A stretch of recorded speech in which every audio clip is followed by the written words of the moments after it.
香港性感女神邱淑贞的19岁大沈月，遗传妈妈的美丽基因，有最美星二代之称。先前因为不想被打扰，她决定停止更新社群网站。相隔2年，她终于再度公开亮相，出现在伦敦时装周上，为爸爸的时装品牌担任模特儿。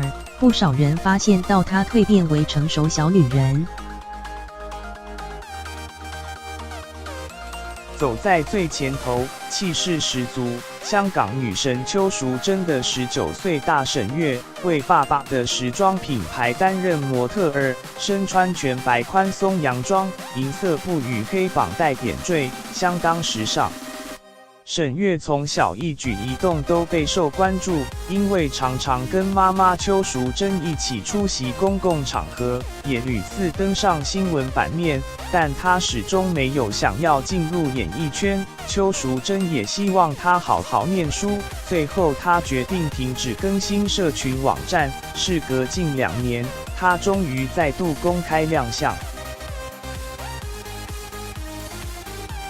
沈月身穿粉红色宽松针织上衣，肩上披着桃红色长外套，现身伦敦时装周。与2年前相比，如今19岁的她稚气健脱，越来越有小女人的韵味，跟妈妈邱淑贞简直一个模子刻出来的。而日本也有一位最美星二代。穿着白色高筒马靴走上楼梯准备拍摄，衣服还有大陆辈小心机木村拓哉的木村光希也来到时装周。